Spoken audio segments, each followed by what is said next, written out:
जय श्री कृष्ण, राम राम, जय माता दी, हर हर महादेव।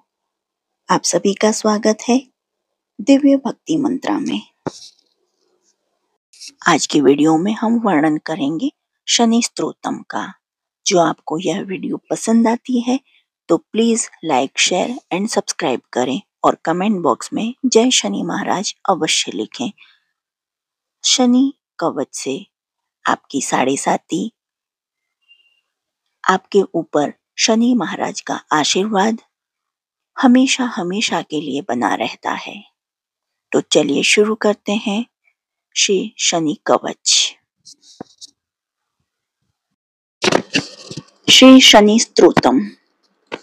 नमः कृष्णाय नीलाय शीतिकंठ निभाय च, नमः काला अग्निरूपाय कृतांताय च वै नमः।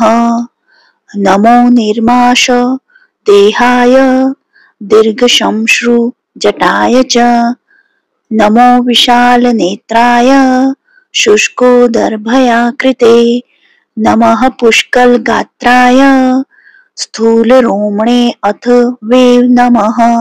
नमो दीर्घाय शुष्काय कालदृष्ट नमोस्तुते, नमस्ते कोटराक्षाय दुर्निरीक्षाय वे नमः।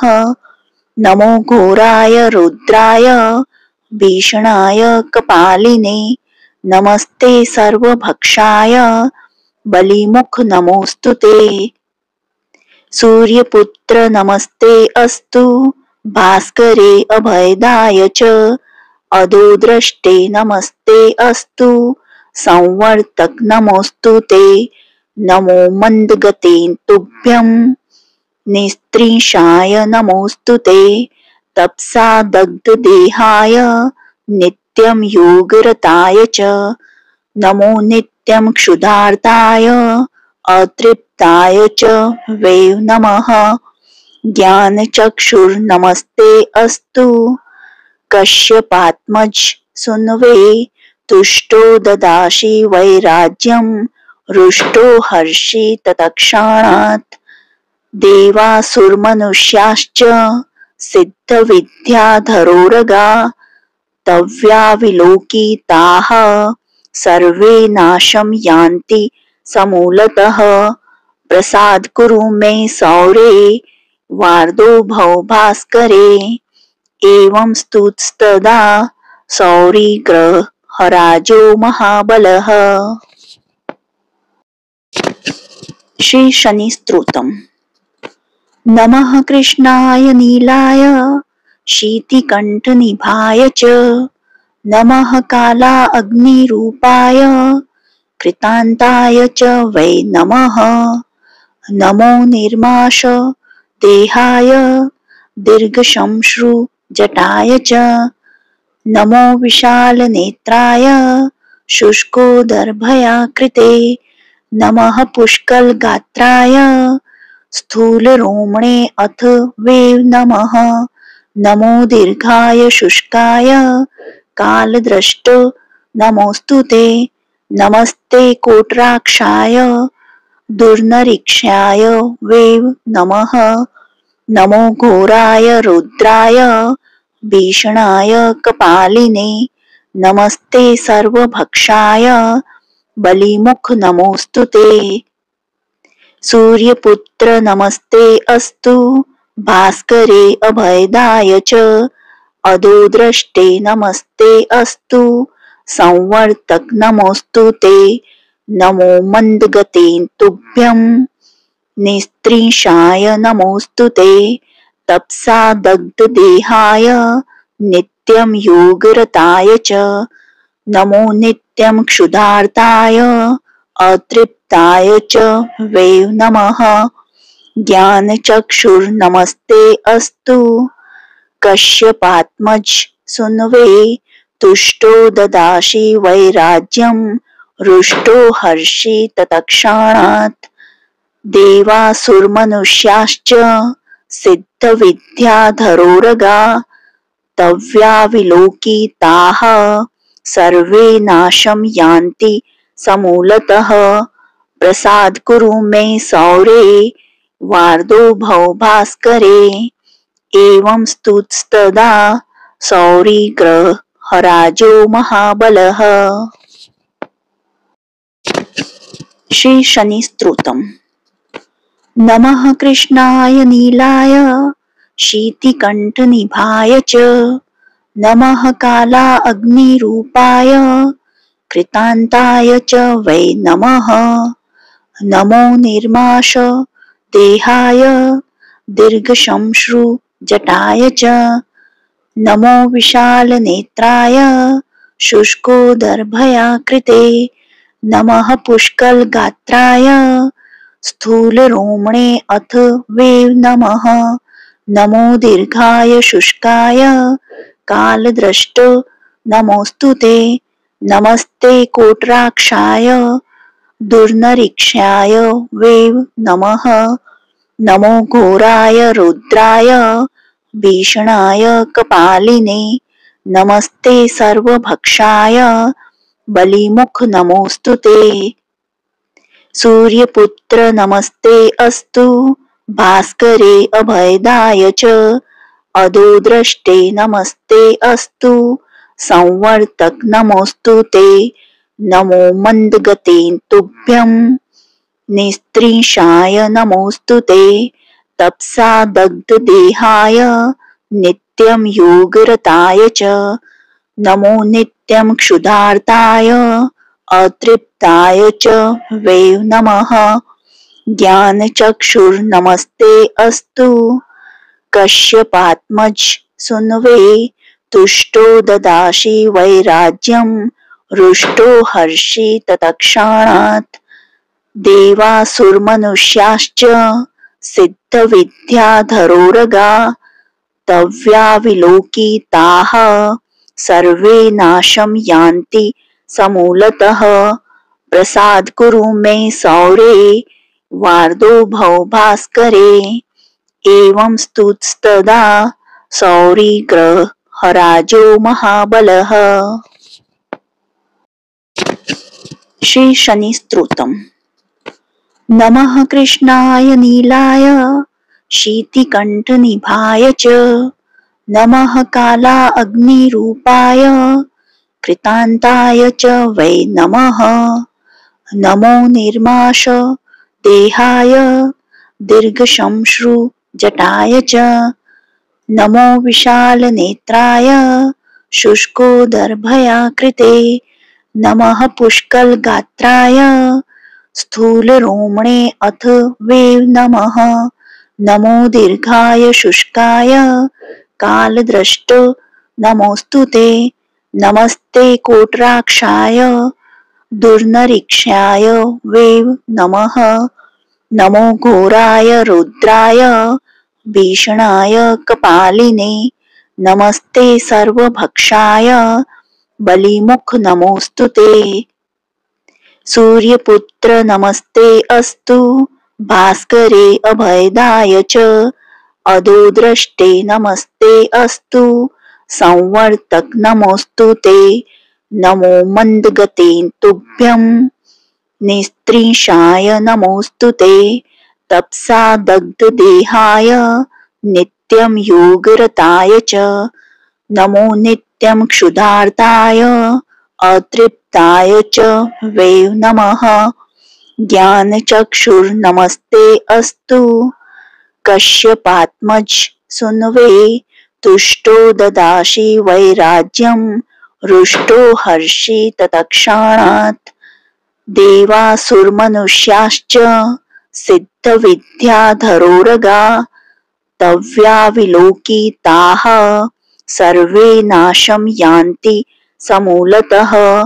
प्रसाद कुरु मे सौरे वार्दो भव भास्करे एवं स्तुतस्तदा सौरिग्रहराजो महाबलः। श्री शनि स्तोत्रम्। नमः कृष्णाय नीलाय शीतिकण्ठनिभाय च नमः काला अग्निरूपाय कृतान्ताय च वै नमः।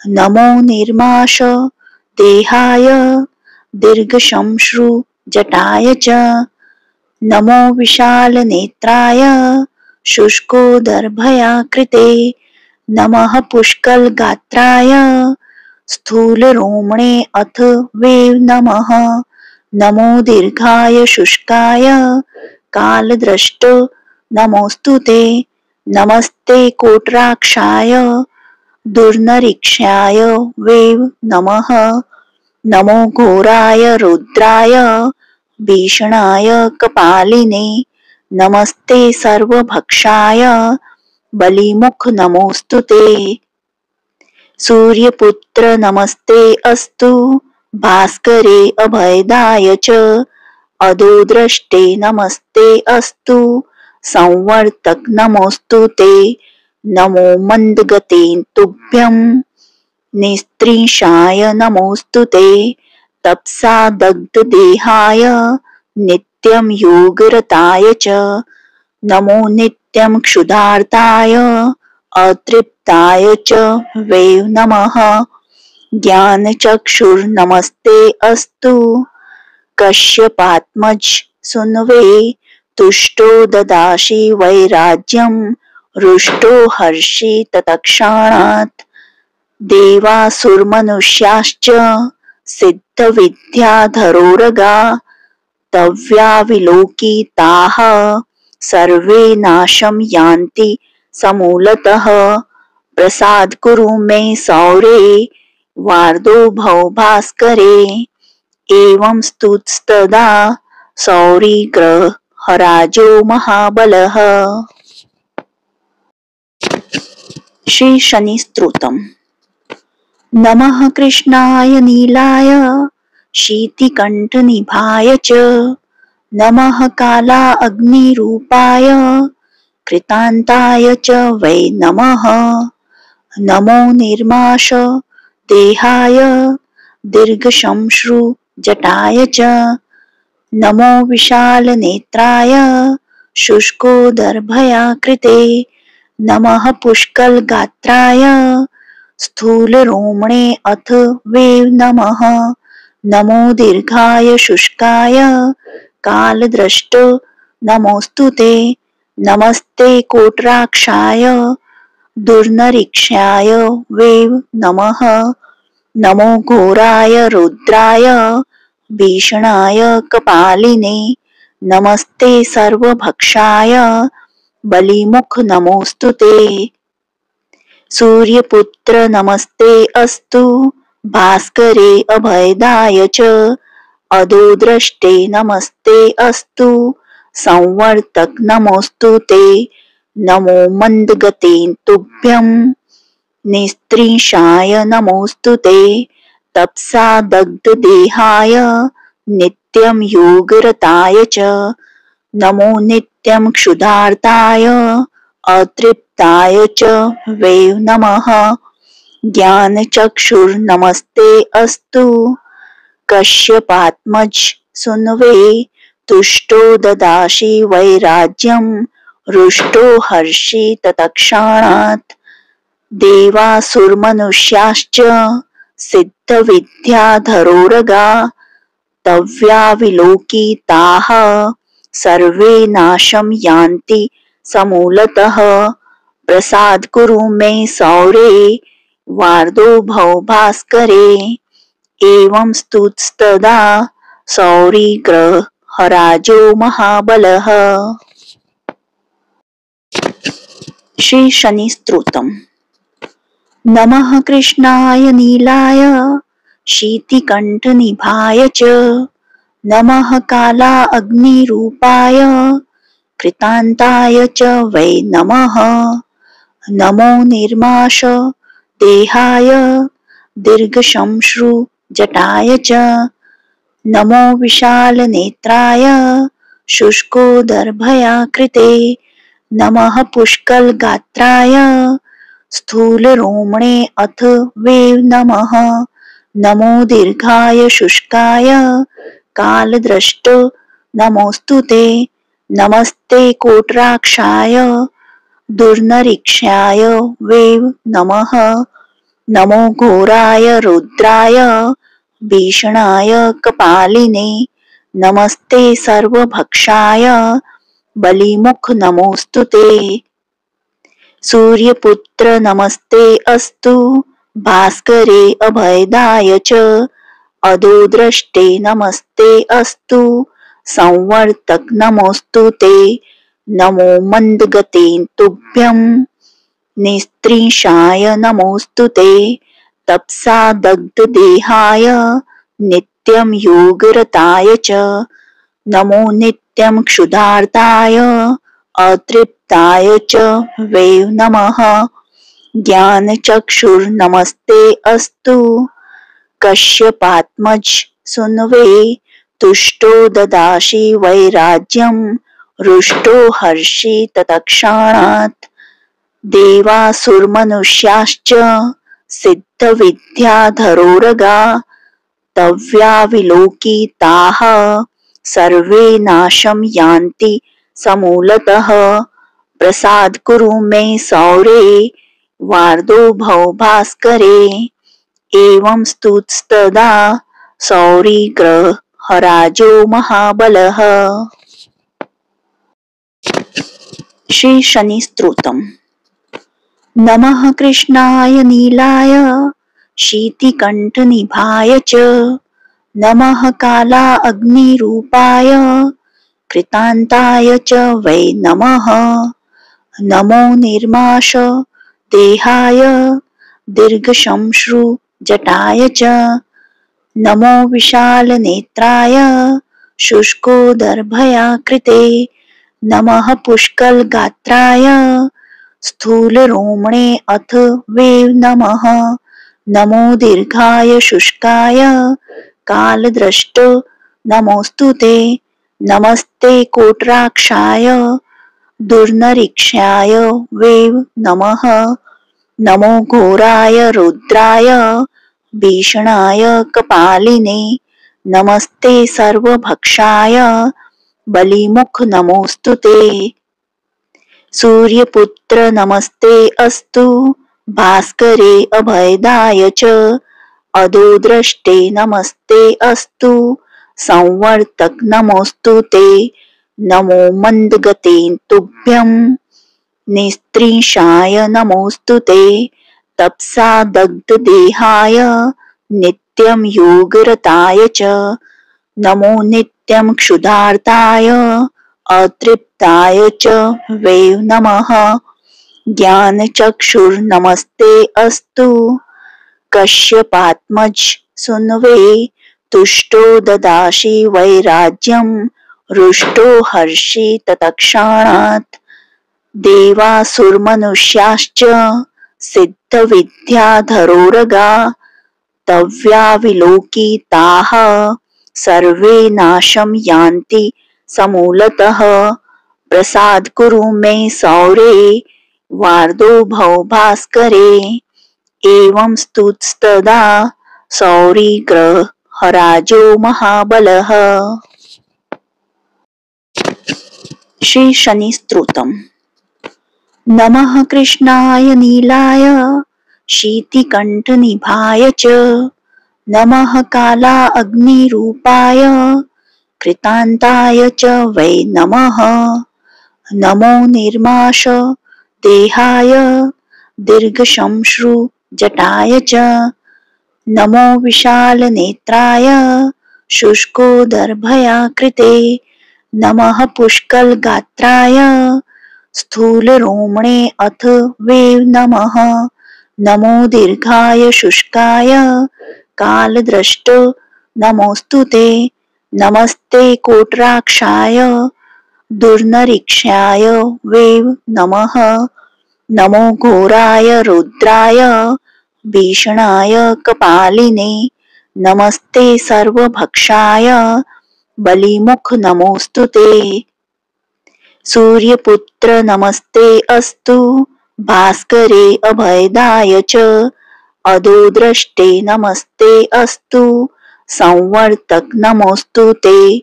नमो मंदगते तुभ्यं निस्त्रीषाय नमोस्तुते। तपसा दग्ध देहाय नित्यं योगरताय च नमो नित्यं क्षुधार्ताय अतृप्ताय च वै नमः। ज्ञानचक्षुर्नमस्ते अस्तु कश्यपात्मज सुन्वे। तुष्टो ददासि वैराज्यं रुष्टो हर्षि तत्क्षणात्। देवासुरमनुष्याश्च सिद्धविद्याधरोरगा तव्याविलोकिताः सर्वे नाशं यान्ति समूलतः। प्रसाद कुरु मे सौरे वार्दो भव भास्करे। एवं स्तुतस्तदा सौरिग्रहराजो महाबलः। श्री शनि स्तोत्रम्। नमः कृष्णाय नीलाय शीतिकण्ठनिभाय च नमः कालाग्निरूपाय कृतान्ताय च वै नमः। नमो निर्माष देहाय दीर्घश्मश्रुजटाय च नमो विशालनेत्राय शुष्कोदरभयाकृते। नमः पुष्कलगात्राय स्थूलरोमणे अथ वै नमः। नमो दीर्घाय शुष्काय कालद्रष्ट नमोस्तुते। नमस्ते कोटराक्षाय दुर्निरीक्षाय वै नमः। नमो घोराय रुद्राय भीषणाय कपालिने। नमस्ते सर्वभक्षाय बलिमुख नमोस्तुते। सूर्यपुत्र नमस्ते अस्तु भास्करे अभयदाय च अधोद्रष्टे नमस्ते अस्तु संवर्तक नमोस्तुते। नमो मन्दगते तुभ्यं निस्त्रीषाय नमोस्तुते। तपसा दग्धदेहाय नित्यं योगरताय च नमो नित्यं क्षुधार्ताय अतृप्ताय च वै नमः। ज्ञानचक्षुर्नमस्ते अस्तु कश्यपात्मज सुन्वे। तुष्टो ददासि वैराज्यं रुष्टो हर्षि तत्क्षणात्। देवासुरमनुष्याश्च सिद्धविद्याधरोरगा तव्याविलोकिताः सर्वे नाशं यान्ति समूलतः। प्रसाद कुरु मे सौरे वार्दो भव भास्करे। एवं स्तुतस्तदा सौरिग्रहराजो महाबलः। श्री शनि स्तोत्रम्।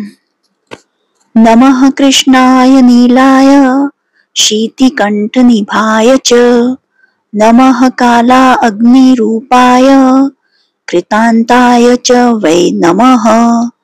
नमो निर्माष देहाय दीर्घश्मश्रुजटाय च नमो विशालनेत्राय शुष्कोदरभयाकृते।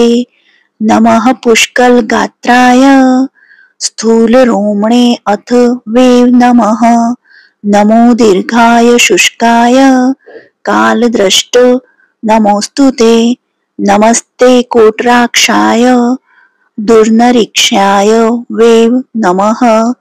नमो घोराय रुद्राय भीषणाय कपालिने। नमस्ते सर्वभक्षाय बलिमुख नमोस्तुते। सूर्यपुत्र नमस्ते अस्तु भास्करे अभयदाय च अधोद्रष्टे नमस्ते अस्तु संवर्तक नमोस्तुते। नमो मन्दगते तुभ्यं निस्त्रीषाय नमोस्तुते। तपसा दग्धदेहाय नित्यं योगरताय च नमो नित्यं क्षुधार्ताय अतृप्ताय च वै नमः। ज्ञानचक्षुर्नमस्ते अस्तु कश्यपात्मज सुन्वे। तुष्टो ददासि वैराज्यं रुष्टो हर्षि तत्क्षणात्। देवासुरमनुष्याश्च सिद्धविद्याधरोरगा तव्याविलोकिताः सर्वे नाशं यान्ति समूलतः प्रसाद कुरु मे सौरे वार्दो भव भास्करे। एवं स्तुतस्तदा सौरिग्रहराजो महाबलः। श्री शनि स्तोत्रम्। नमः कृष्णाय नीलाय शीतिकण्ठनिभाय च नमः कालाग्निरूपाय कृतान्ताय च वै नमः। नमो निर्माष देहाय दीर्घश्मश्रुजटाय च नमो विशालनेत्राय शुष्कोदरभयाकृते नमः पुष्कलगात्राय स्थूलरोमणे अथ वे नमः। नमो दीर्घाय शुष्काय कालद्रष्ट नमोस्तुते। नमस्ते कोटराक्षाय दुर्निरीक्षाय वे नमः। नमो घोराय रुद्राय भीषणाय कपालिने नमस्ते सर्वभक्षाय बलिमुख नमोस्तुते। सूर्यपुत्र नमस्ते अस्तु भास्करे अभयदाय च अधोद्रष्टे नमस्ते अस्तु संवर्तक नमोस्तुते। नमो मन्दगते तुभ्यं निस्त्रीषाय नमोस्तुते। तपसा दग्धदेहाय नित्यं योगरताय च नमो नित्यं क्षुधार्ताय अतृप्ताय च वै नमः। ज्ञानचक्षुर्नमस्ते अस्तु कश्यपात्मज सुनवे तुष्टो ददासि वैराज्यं रुष्टो हर्षि तत्क्षणात्। देवासुरमनुष्याश्च सिद्धविद्याधरोरगा तव्याविलोकिताः सर्वे नाशं यान्ति समूलतः। प्रसाद कुरु मे सौरे वार्दो भव भास्करे। एवं स्तुतस्तदा सौरिग्रहराजो महाबलः।